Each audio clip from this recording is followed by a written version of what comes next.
Hello guys, Mark Crossfield here. More swings coming at you from my golf app.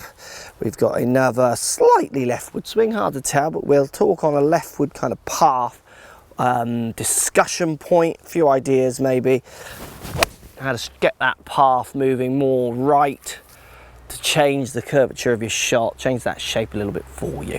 Thanks for sending the swing. Let's get stuck in.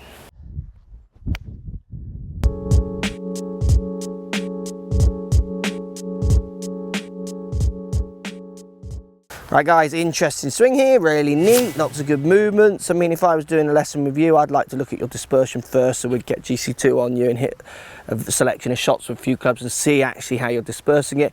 If you're, so let's pretend that you look a little bit like the club is moving leftward as it hits the ball, which often will result in maybe shots cutting off to the right. They can even go left, but let's pretend they're cutting onto target and slightly overcutting to the right, which is always the common issue with this kind of movement. If you are consistently cutting them off to the right, then maybe we would talk about where you think you should aim. I teach a lot of people who hit this kind of swing and it's neat and they hit good strikes and they hit a repeated curvature on each shot and they aim at the target with 5 to 15 yards worth of curvature in the air. But if I curved the ball 5 to 15 yards to the right in the air, I would never aim at the target. I would aim about 8 yards, 7 yards left of target, to put my flag right in the middle of that 5 to 15 yards worth of curvature to the right. Put my flag right in the middle of that grouping. So that's number one thing you would think about, which is, it's so simple, but so many people don't understand that. They aim at the target. Oh, I fade the ball. You happy fading the ball? Yes. Where do you aim? I aim at the target. What? You can't aim at the target. The ball is going to curve away from its starting point. So you could hit the perfect swing in your relationship where the club face, where you think is start, or it is, gets back to 0 perfectly, but then you swing 5 left of that 0. That ball's going to start pretty straight, cut off to the right, and you've done what you're trying to do in setup.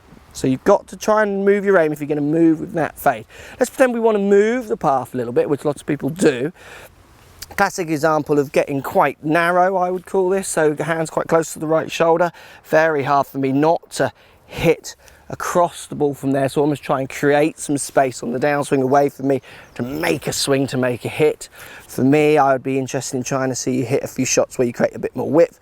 So backswing where you feel like you stick the club up in the air, get your hands a bit more off your right shoulder, create some space, and then downswing actually, and this one's hard for people, feel like you're dropping the club back and back. I know people think that's casting, no one ever does it. It's a feeling, it's a sentence I will use, and it makes people hit from a very, very different path. Also what happens, don't be afraid when you do this movement to get your width, bit of width, feel like you're moving to the left as you hit the ball, staying relatively side on is the feeling. You will be opening up, just would like to see you open up a lot less than you are. So if I go narrow swing, so I'm going to put the ball way back in my stance.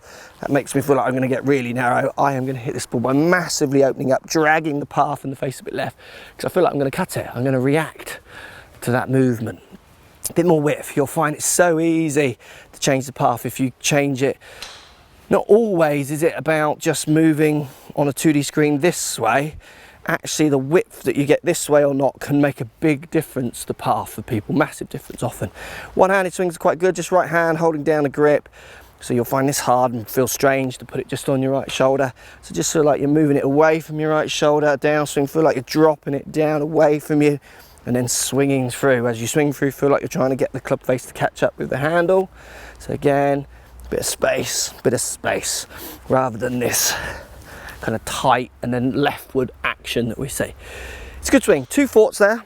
Change your aim, play with your curvature. If you want to move the curvature and you want to learn how to shape it the other way, which will improve your skill set. So when there are shots that require a draw around trees, whatever, you might have a swing thought that can do it. Play with that width and see what it does to your path. See what it does to the starting point of the ball and the curvature. I think you'll find it makes a big difference. Thanks for sending the swing. Thanks for buying the app. Post comments, guys, as always. Speak to you soon.